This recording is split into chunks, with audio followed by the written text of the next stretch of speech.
سبحان الذی اسری بعبدہ، پاک ہے وہ ذات جو لے گئی اپنے بندے کو راتوں رات مسجد اقصی سے مسجد حرام سے مسجد اقصی تک۔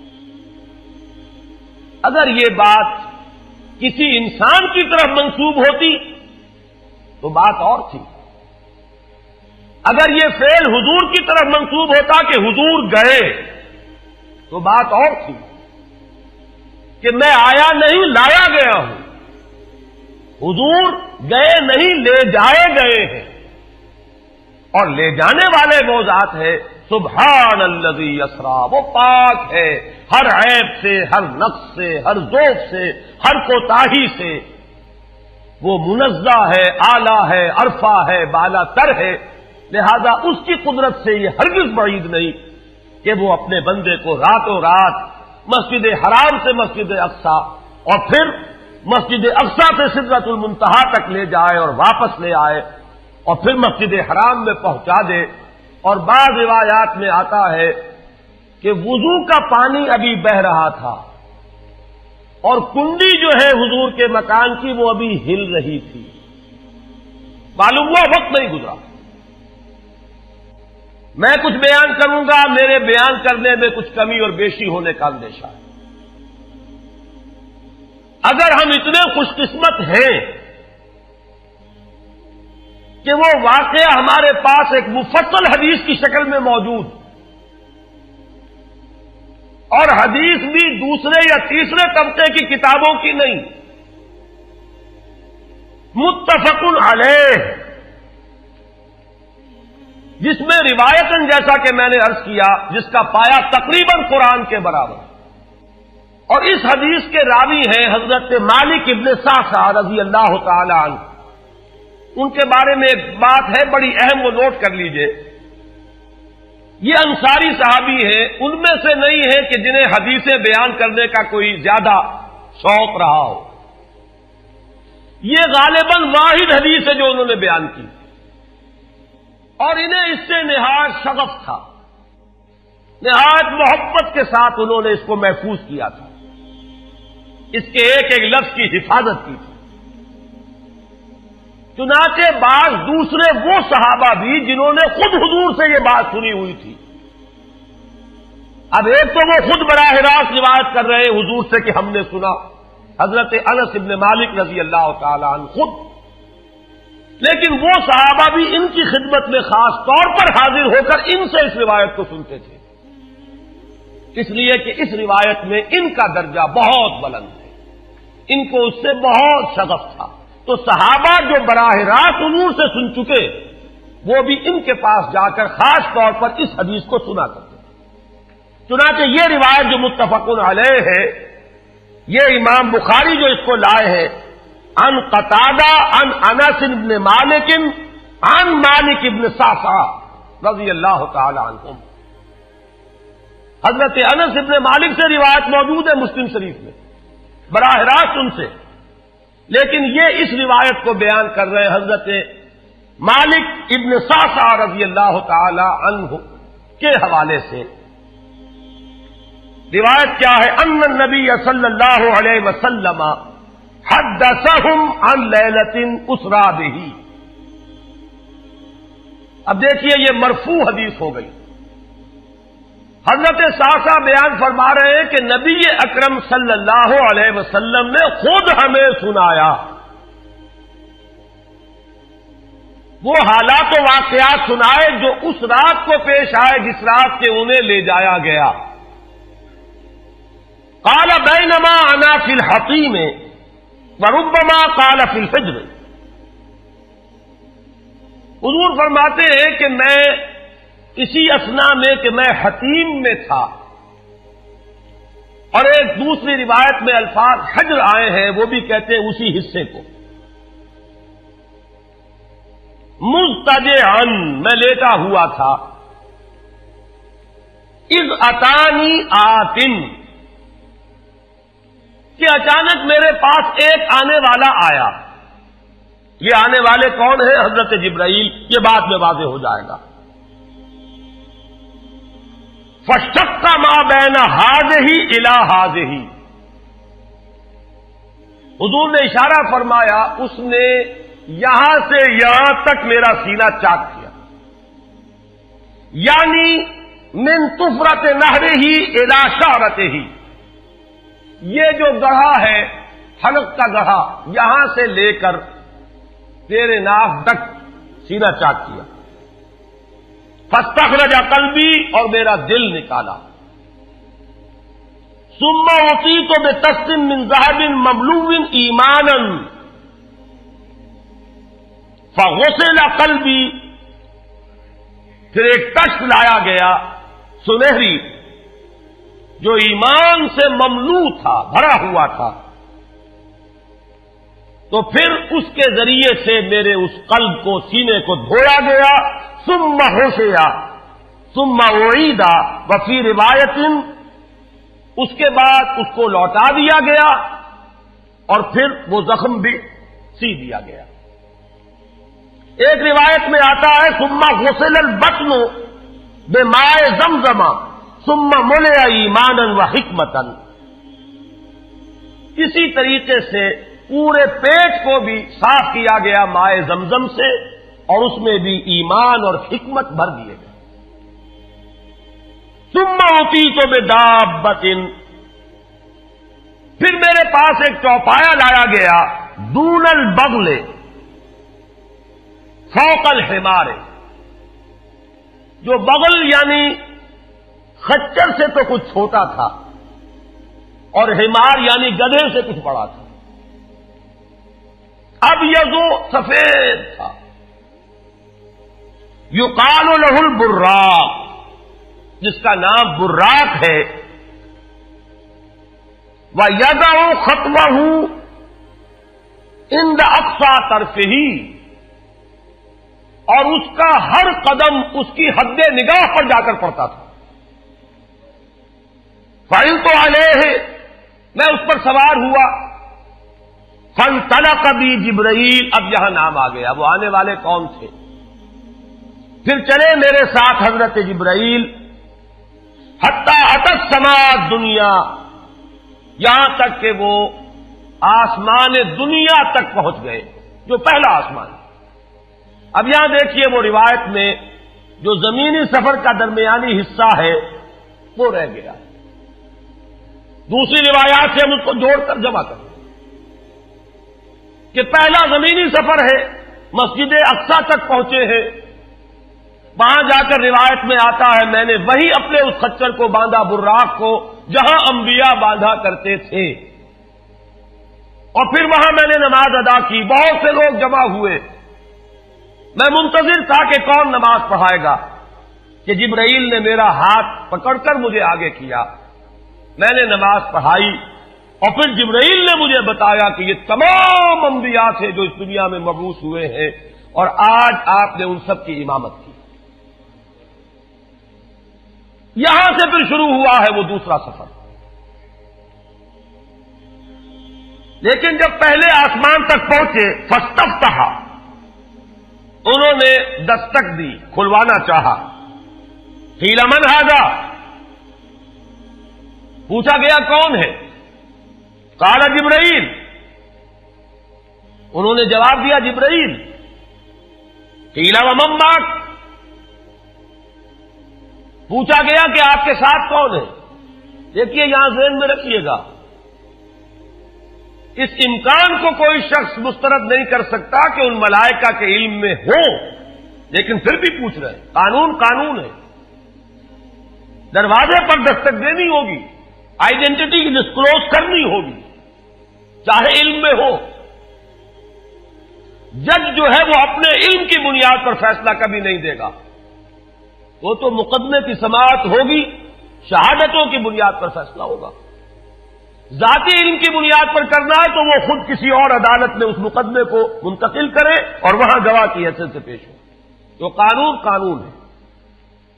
پوچھا گیا آپ کے ساتھ کون ہے؟ قال محمد صلی اللہ علیہ وسلم۔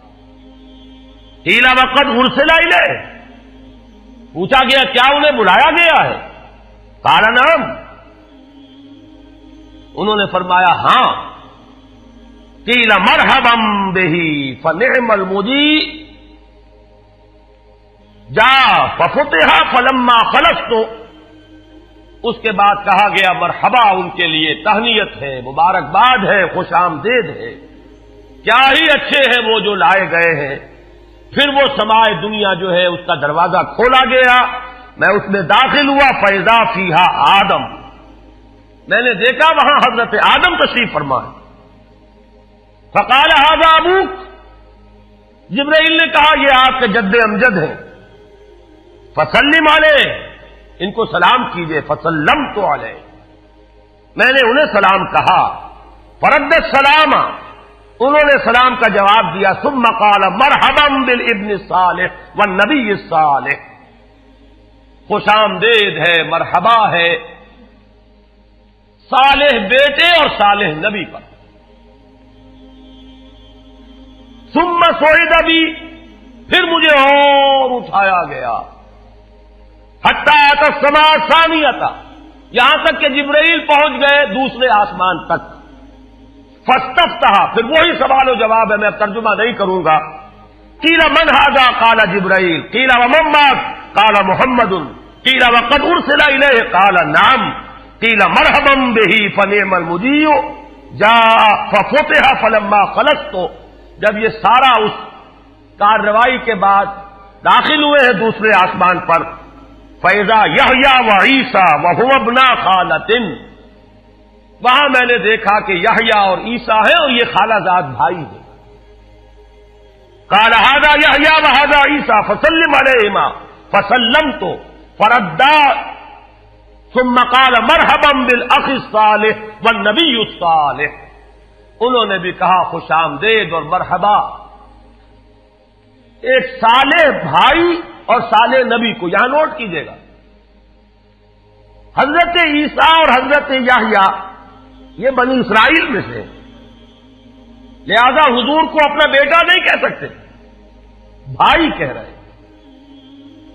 آدم جد امجد ہیں، انہوں نے بیٹا کہا ہے، مرحبا بابن الصالح والنبی الصالح، وہ نبی تو ہے، سب کہیں گے نبی، لیکن کوئی بھائی کہے گا، کوئی بیٹا کہے گا، ابراہیم بیٹا کہیں گے، موسیٰ وہ بھائی کہیں گے، جن کی نسل سے آپ نہیں ہیں، وہ جو براہ راست نسل چلی آ رہی ہے اس میں جو ذکر کرے گا وہ بیٹے کے لفظ سے کرے گا۔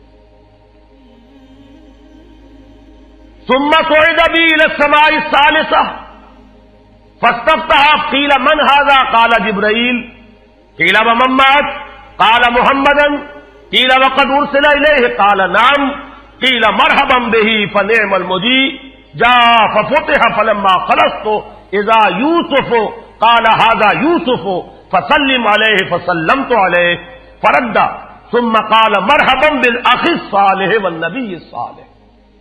اب مجھے ترجمے کی ضرورت نہیں ہے، ایک مرتبہ بات آپ نے سمجھ لی، اب تیزی کے ساتھ میں اس حدیث کو پڑھ دینا چاہتا ہوں۔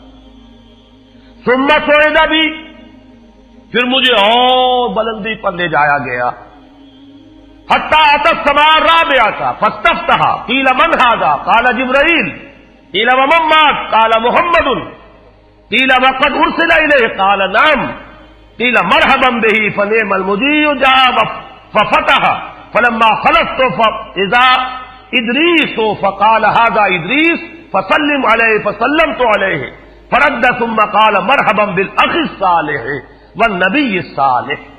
یہاں ملاقات ہوئی حضرت ادریس علیہ الصلوۃ والسلام سے۔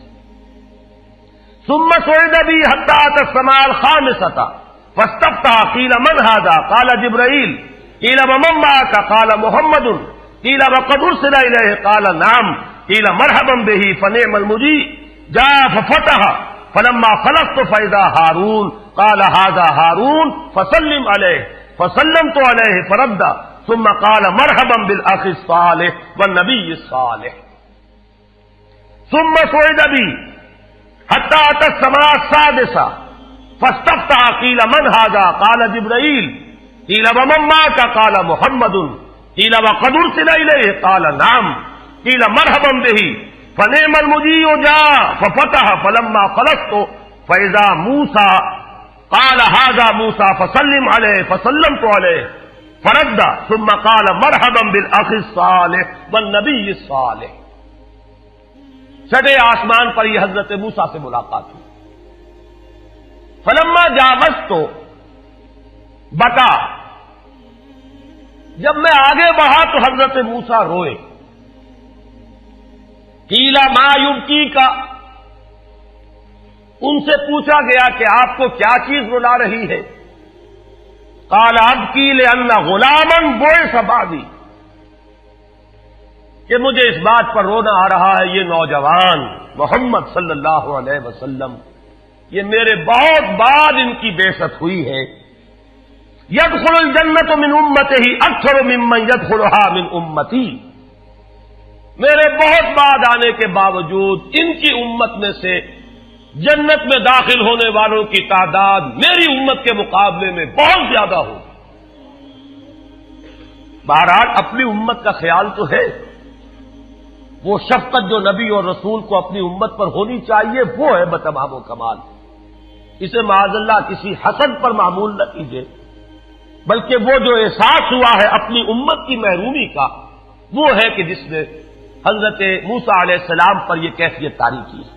ثم صعد بی، پھر مجھے اور بلند کیا گیا الی السماء السابعۃ، ساتویں آسمان پر. فاستفتح قیل من ھذا قال جبرائیل، قیل ومن معک قال محمد صلی اللہ علیہ وسلم، قیل وقد بعث الیہ قال نعم، قیل مرحبا به فنعم المجیء جاء. فلما خلفت فاذا ابراہیم قال ھذا ابوک ابراہیم فسلم علیہ، فسلمت علیہ فرد السلام ثم قال مرحبا بالابن الصالح والنبی الصالح. حضرت ابراہیم نے پھر استقبال کیا، خوش آمدید صالح بیٹے اور صالح نبی کے لیے. ثم رفعت، اب ذرا یہاں نوٹ کیجئے گا، یہاں صعد تو نہیں آیا، صعد ابھی نہیں آیا، رفعت. پھر مجھے اور بلند کیا گیا الی سدرۃ المنتہی، یہ سدرہ منتہا ہے جس کا ذکر ہے سورۃ النجم. اسی سدرۃ المنتہا کے پاس جنت ماوا ہے، وہ جس کا وعدہ کیا گیا ہے، جو ٹھکانہ بنے گی اللہ کے نیکوکار بندوں کا، جس میں وہ رہیں گے ہمیشہ ہمیش. فادخلوها خالدین، وہ بھی وہی ہے. پھر اٹھائے گئے حضور بیت المعمور تک. ثم اعطیت باناء من خمر واناء من لبن واناء من عسل. پھر میرے سامنے یہ بیت معمور کیا ہے یہ بھی جان لیجئے. یہ در حقیقت اس سمائے سابعہ پر، ساتویں آسمان پر خانہ کعبہ کا اصل جو ہے اللہ کا گھر، جس کا یہ ظل اور سایہ اس دنیا میں ہے خانہ کعبہ، یہ ہے وہ بیت المعمور، جس کے بارے میں ایک اور روایت میں الفاظ یہ آئے ہیں، اس میں روزانہ 70,000 فرشتے داخل ہوتے ہیں، اور جو فرشتہ ایک مرتبہ داخل ہوا ہے آج تک اسے دوبارہ داخل ہونے کی نوبت نہیں آئی. اسی طریقے سے وہ فرشتے ہیں جو طواف کرتے ہیں خانہ کعبہ کا. پھر جان لیجئے یہ ہماری نگاہوں سے مخفی عالم غیب کی ایک دنیا ہے اپنی جگہ، چاہے ہمیں نظر نہ آئے. پھر میرے سامنے 3 برتن لائے گئے، ایک دودھ کا اور ایک شہد کا اور ایک شراب کا. فاخذت اللبن، میں نے دودھ والا پیالہ اٹھا لیا. قال ہی الفطرہ، حضرت جبرائیل نے توثیق کی کہ یہ ہے اصل میں آپ کا انتخاب درست ہے، یہ فطرت ہے. فطرت اللہ التی فطر الناس علیہا، یہی جو فطرت انسانی سے قریب ترین شے ہے اس کا آپ نے انتخاب کیا. اتت انت علیہا و امتک، اسی فطرت پر اے محمد آپ بھی ہے آپ کی امت بھی ہے. ثم فرضت علی صلوات 50 کل یوم. ایک اور روایت میں الفاظ آئے ہیں، اس میں اس کی وضاحت نہیں ہے کہ 3 چیزیں حضور کو یہاں عطا کی گئی. ایک تو 50 نمازیں جو فرض ہوئی، ایک دن رات میں 50 نمازیں، اور ایک سورہ بقرہ کی آخری 2 آیات جو تحفہ اللہ نے دیا محمد کو امت کے لیے صلی اللہ علیہ وسلم. آمن الرسول بما انزل الیہ من ربہ والمؤمنون کل آمن باللہ وملائکتہ وکتبہ ورسلہ. یہاں سے لے کر آخر تک فانصرنا علی القوم الکافرین تک یہ 2 آیات یہ جنت کے خزانوں میں سے 2 خزانے ہیں جو شب معراج کو عطا ہوئے ہیں محمد الرسول اللہ کو بطور تحفہ امت کے لیے.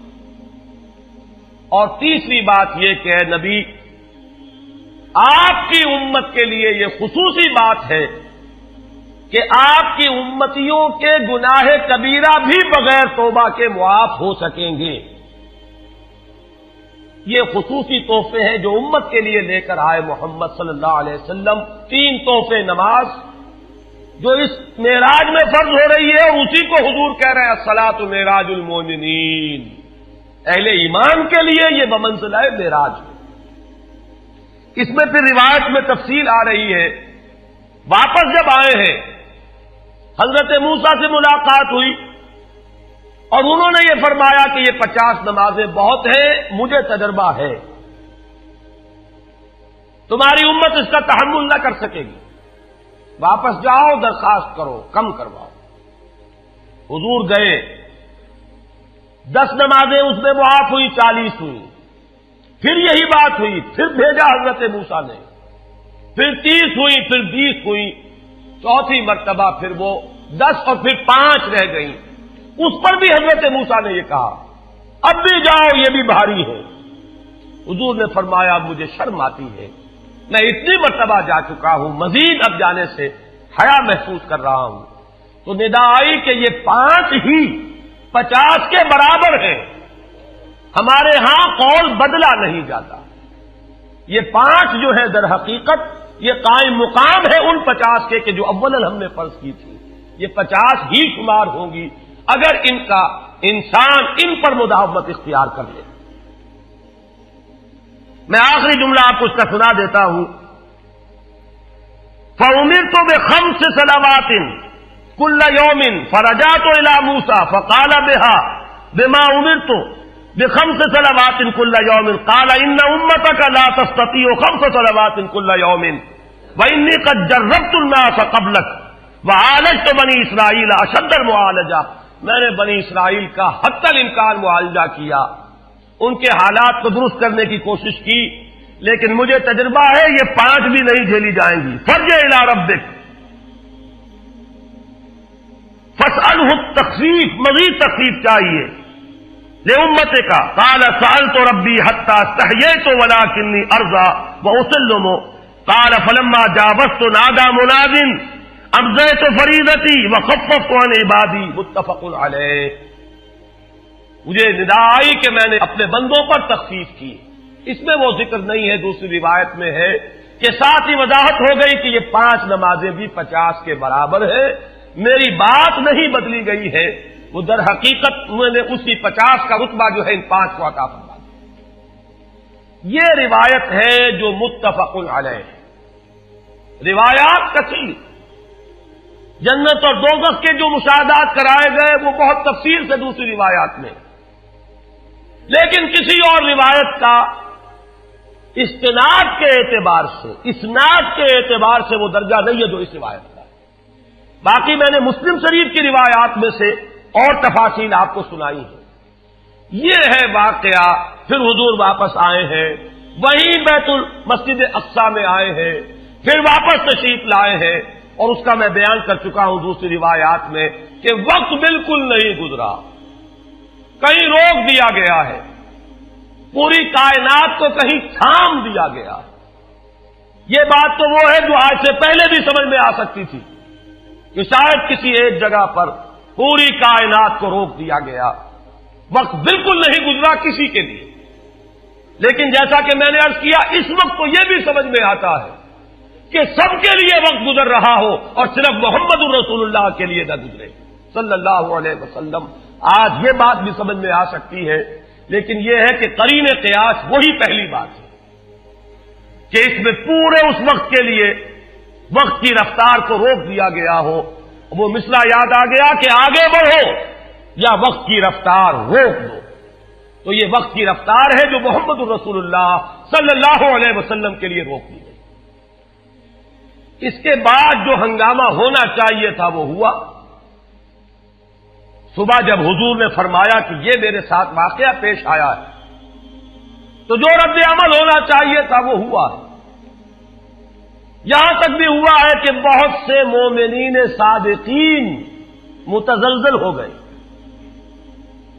مشرکین نے کفار نے بغلیں بجائی کہ اب ہمیں موقع مل گیا. معلوم ہوتا ہے ابھی تک تو شک ہی کی بات تھی کہ ان کو کچھ خلل دماغی کا عارضہ ہے. اب تو ثابت ہو گیا, کسی شک و شبے کی گنجائش نہیں. چنانچہ اب آپ اس کا اندازہ کیجئے, یہ واقعہ مکے میں بیٹھ کر بیان کیا جا رہا ہے, امتحان لیے گئے ہیں. اچھا اگر گئے تھے تو بتاؤ مسجد اقصی کے ستون کتنے ہیں, وہاں کی کھڑکیاں کیسی ہیں.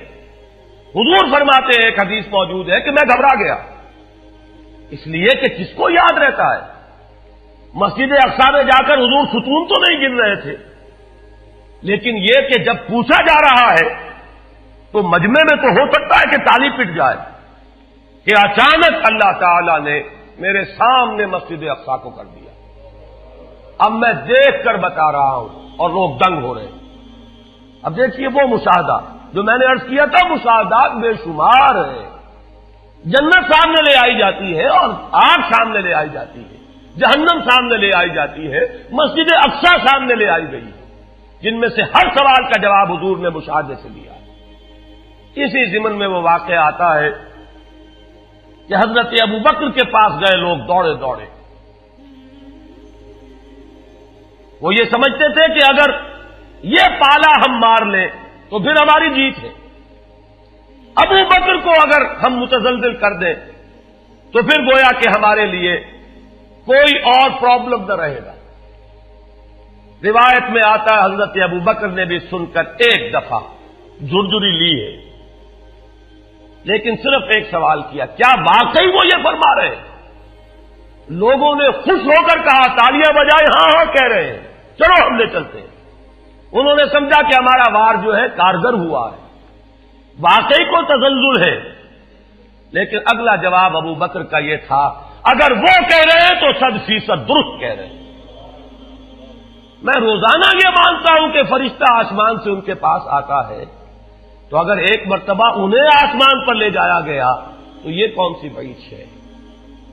یہ ہے وہ دن کہ جس کے بعد صدیق اکبر شمار ہوئے ہیں ابو بکر صدیق. صلی اللہ علی محمد صلی اللہ علیہ وسلم.